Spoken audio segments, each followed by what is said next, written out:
আমাৰ সাংবাদিক কৰ্মীসকল আৰু আজি আমি আটছা টেঙাখাৰ শাখাই হৈ মই আটছা টেঙাখাৰ শাখাৰ সম্পাদক হিচাপে আমাৰ মাজত আছে আটছা টেঙাখাৰ শাখাৰ সভাপতি তিলক কাংখ ডাঙৰীয়া, উপসভাপতি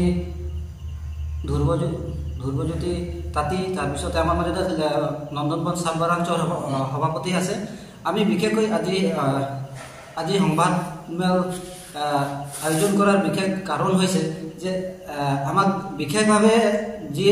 বৰ্তমান বিজেপি চৰকাৰখনে যেতিয়ালৈকে চৰকাৰ গঠন কৰিলে তেতিয়াৰ পৰা জনজাতিকৰণৰ 2014 চনতে জনজাতিকৰণ দিম বুলি নৰেন্দ্ৰ মোদী ডাঙৰীয়াই ভাৰত চৰকাৰৰ প্ৰধানমন্ত্ৰী নৰেন্দ্ৰ মোদী ডাঙৰীয়াই ডিব্ৰুগড়ত আহি মই আমাক বিশেষভাৱে ভাৰত চৰকাৰখন বিজেপি চৰকাৰ গঠন হোৱাৰ লগে লগে আমি 15 দিনৰ ভিতৰতে 6 জনগোষ্ঠীক জনজাতিকৰণ দিয়া হ'ব বুলি তেখেতে প্ৰতিশ্ৰুতি দি কিনি চাহ জনগোষ্ঠীসকলৰ পৰা চাহ জনগোষ্ঠীৰ ৰাইজক ভোট বেংক হিচাপে ব্যৱহাৰ কৰিলে। তাৰপিছতো আকৌ 2019 চনত দুবাৰকৈ তেখেতসকলে চৰকাৰ দখল কৰাৰ পাছতো কোনো ধৰণৰ কিন্তু আমাৰ চাহ জনগোষ্ঠীৰ ৰাইজৰ কাৰণে উন্নতিৰ লক্ষ্য বা কোনো ধৰণৰ কাম নকৰিলে। আৰু আমি খুব প্ৰকাশ কৰিছোঁ আটছা টেঙাখাৰ শাখাই আজি আমাৰ যিবিলাক আমাৰ লোকেল আমাৰ চাহ জনগোষ্ঠীয় এমএলএ আছে, সাংসদ আছে, তেখেতসকলৰ ওপৰত তেখেতসকলে আমাৰ চাহ জনগোষ্ঠীসকলৰ হয়তো বিধানসভা বা পাৰ্লিয়ামেণ্টত কোনো ধৰণৰ চাহ জনগোষ্ঠীৰ ওপৰত মাত নামাতিলে, চাহ জনগোষ্ঠীৰ শ্ৰমিকৰ দৰমহাৰ ওপৰত কোনো ধৰণৰ মাত নামাতিলে। তাৰপিছতে চাহ জনগোষ্ঠীসকলৰ যিবিলাক লাইনৰ কোৱাৰ্টাৰ আছে শ্ৰমিকসকলৰ এই কোৱাৰ্টাৰৰ ওপৰত তেখেতসকলৰ মাটিৰ ভূমিৰ পট্টাৰ ওপৰত কোনো ধৰণৰ মাত নামাতিলে। গতিকে আমি এই লোকসভাৰ যি আগন্তুক লোকসভা 2024 লোকসভাত আমাৰ ডিব্ৰুগড় লোকসভাৰ সাংসদ ৰামেশ্বৰ তেলী ডাঙৰীয়া তেখেতৰ নিজৰ গৃহ সমষ্টি তেখেতে কোনো ধৰণৰ কাম নকৰিলে, কোনো ধৰণৰ চাহ জনগোষ্ঠীৰ ওপৰত একো মাত নামাতিলে চৰকাৰখনক। আপোনালোকে নিশ্চয় জ্ঞাত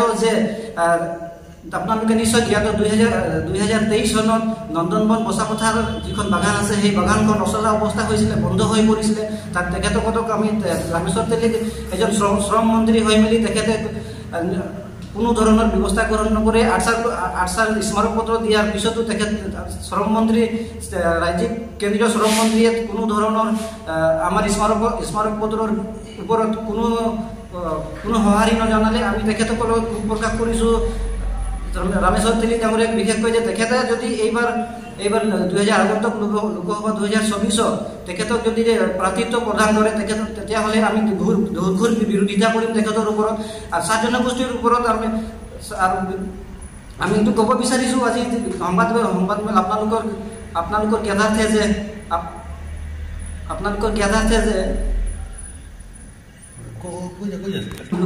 ডিব্ৰুগড় লোকসভা সমষ্টিত আমাক এজন ভাল প্ৰাৰ্থী লাগে, যিসকল এজন এনেকুৱা প্ৰাৰ্থী লাগে যিজন প্ৰাৰ্থীয়ে আচলতে ডিব্ৰুগড়ৰ 9টা সমষ্টি আছে। এই 9টা ডিব্ৰুগড়ত 9টা সমষ্টি আছে। এই 9টা সমষ্টিৰ ভিতৰত সকলো জনগোষ্ঠীৰে টাই আহোম মটক সোণোৱাল যিকোনো জনগোষ্ঠীৰ চবৰ কাম কৰিব লাগে আৰু চব ৰাইজৰ উন্নতিৰ কাৰণে কাম কৰিব লাগে। এই ক্ষেত্ৰত আমাৰ কেন্দ্ৰীয় সমিতিয়ে সিদ্ধান্ত ল'ব, আমাৰ আটছা কেন্দ্ৰীয় সমিতিয়ে এই ক্ষেত্ৰত সিদ্ধান্ত ল'ব। কিন্তু এটা কথা আপুনি জানেই যে ডিব্ৰুগড় লোকসভা সমষ্টিত বৰ্তমান যি ৰাজ্যিক কেন্দ্ৰীয় মন্ত্ৰী ৰামেশ্বৰ তেলীয়ে সম্পূৰ্ণ ডিব্ৰুগড় লোকসভা সমষ্টিত উন্নয়নমূলক কাম কাজত তেখেতে ব্যৰ্থ হৈছে। চাহ শ্ৰমিকৰ হৈ তেখেতে পাৰ্লিয়ামেণ্টত কোনোদিনে মাত নামাতিলে, তেখেতে এজন নীৰৱ ভূমিকা পালন কৰিলে। তেখেতক আমি আটছাই গভীৰ বিদ্বেষ প্ৰকাশ কৰিছোঁ। আৰু ৰামেশ্বৰ তেলীক যদি প্ৰাৰ্থিত্ব প্ৰদান কৰা হয় তেনেহ'লে আমি চাহ বাগিচাৰ অঞ্চলসমূহত তেখেতক প্ৰৱেশ নিষেধ কৰিম, তেখেতৰ হৈ আমি বাধা আৰোপ কৰিম। বিজেপিৰ বিৰুদ্ধে আমি কিন্তু আটছাই কিন্তু চাহ শ্ৰমিকসকলক লৈ কিনি ষ্টেণ্ড কৰিবলৈ কিনে আমি বাধ্য থাকিম। কেনেধৰণৰ প্ৰাৰ্থী আমি আগন্তুক লোকসভা সমষ্টিত আমি প্ৰত্যেকটো দলৰ পৰা এনে এজন প্ৰাৰ্থী বিচাৰোঁ যিজন ব্যক্তিয়ে মানে ডিব্ৰুগড় লোকসভাৰ বিভিন্ন সমস্যাসমূহ প্ৰত্যেকটো জাতি জনগোষ্ঠীৰ সমস্যাসমূহ হয় তেখেতে পাৰ্লিয়ামেণ্টত মাত মাতিব পাৰে সমস্যাসমূহ সমাধান কৰাৰ এনেধৰণৰ আমি এজন প্ৰাৰ্থী বিচাৰোঁ যিজনে মানে সমষ্টিটোৰ হৈ আৱাজ উঠাব পাৰে মাত মাতিব পাৰে এনেকুৱা যোগ্য এজন ব্যক্তি প্ৰাৰ্থিত্ব প্ৰদান কৰিবলৈ বিশেষকৈ ডিব্ৰুগড় লোকসভা সমষ্টিটোত প্ৰায় 65% অধিক চাহ জনগোষ্ঠীৰ ভোটাৰ আছে গতিকে এই চাহ জনগোষ্ঠীৰ ভোটাৰ থকাৰ কাৰণে আমি ছাত্ৰ সন্থাৰ তৰফৰ পৰা এটা চাহ জনগোষ্ঠীৰ এজন প্ৰাৰ্থীক প্ৰদান কৰিবলৈ আমি প্ৰত্যেকটো দল সংগঠনক আমি দলক বিশেষকৈ ৰাজনৈতিক দলসমূহক আমি আহ্বান জনাইছোঁ আৰু এই ক্ষেত্ৰত যদি আমি যি দলেই চাহ জনগোষ্ঠীৰ প্ৰাৰ্থী প্ৰদান কৰিব আমি সেই দলক আমি হয়তো এক প্ৰকাৰে আমি সহযোগ কৰিবলৈ আমি এই কৰিম যেহেতু আমাৰ এই লোকসভা সমষ্টিত আমাৰ চাহ জনগোষ্ঠীৰ অধিক সংখ্যক এক জনসংখ্যা আৰু আমি ভাবোঁ যে প্ৰায় 14টা সমষ্টি লোকসভা সমষ্টিত বিশেষকৈ আমাৰ কোটিৰো অধিক জনসংখ্যা থকা চাহ জনগোষ্ঠী এই জনগোষ্ঠী হিচাপত আমাক ৰাজনৈতিকভাৱে যিহেতু আমাক বৰ্তমান বিজেপি চৰকাৰ বিজেপি দলটোৱে বিশেষকৈ আমাৰ প্ৰাৰ্থী প্ৰদানৰ ক্ষেত্ৰত কিন্তু এক ৰহস্যজনক ভূমিকা আছিলে প্ৰাৰ্থী দিনক দিনে আমাৰ যি লোকসভা প্ৰাৰ্থী হওক বা বিধানসভা প্ৰাৰ্থী হওক কিন্তু আমাৰ প্ৰাৰ্থী নিৰ্বাচনৰ ক্ষেত্ৰত তেখেতসকলে কৰ্তন কৰি গৈ আছে এই ক্ষেত্ৰত কিন্তু আমি প্ৰত্যেকটো ৰাজনৈতিক দলসমূহক আমি আহ্বান জনাওঁ যে জনসংখ্যা ভিত্তিত চাহ জনগোষ্ঠীক প্ৰাৰ্থী যাতে তেখেতসকলে দিয়াৰ ব্যৱস্থা কৰে আৰু ক্ষেত্ৰত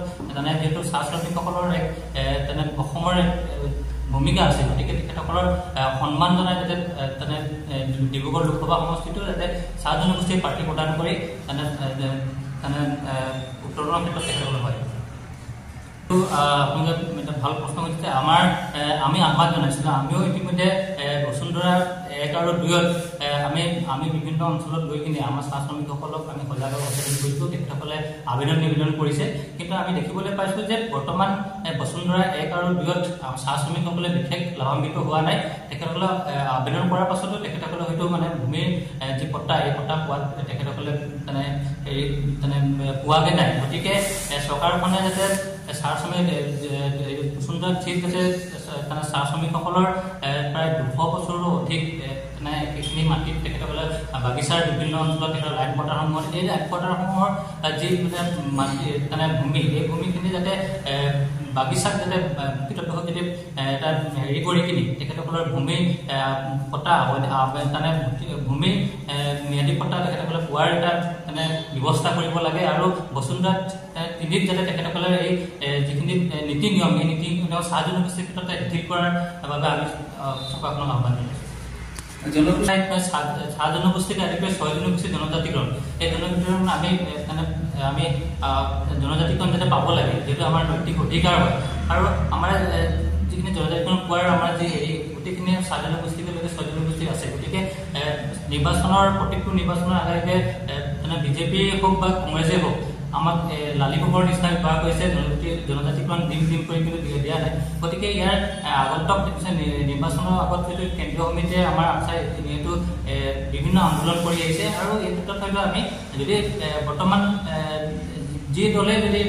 শাসনলৈ আহে তেখেতসকলে যদি জনজাতিকৰণৰ কোনো ধৰণৰ দিয়াৰ ব্যৱস্থা নকৰে নিশ্চয় ইয়াৰ ওপৰত গোটেই অসমত আন্দোলন হ'ব আৰু এই ক্ষেত্ৰত আমাৰ কেন্দ্ৰীয় সমিতিয়ে আমাক নিৰ্দেশনা কৰিব আৰু আমি আশাটো ইয়াৰ যিকোনো চৰকাৰৰ এগেইনষ্টত আমি সেইটো কাৰ্যসূচী ল'বলৈ পাৰিম আগন্তুক 2টা পৰ্যায়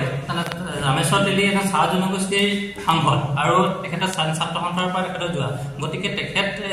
এজন ব্যৰ্থ সাংসদ আৰু তেখেত অসমন্য সাংসদ হিচাপে আমি বিবেচনা কৰোঁ তেনে যিজন সাংসদে হয়তো লোকসভাত কোনো ধৰণৰ জনগোষ্ঠীৰ চাহ জনগোষ্ঠীৰ জনজাতিকৰণকে আদি কৰি বিভিন্ন চাহ শ্ৰমিকৰ সমস্যাসমূহক লৈ বা ডিব্ৰুগড় সমষ্টিৰ সমস্যাসমূহক লৈ তেখেতৰ মাত মতা আমি দেখা নাপালোঁ তেনে এজন সাংসদক যাতে সাংসদক বা তেনে এজন প্ৰাৰ্থীক যাতে বিজেপিয়ে যাতে প্ৰাৰ্থিত্ব তালিকাৰ পৰা কৰ্তন কৰে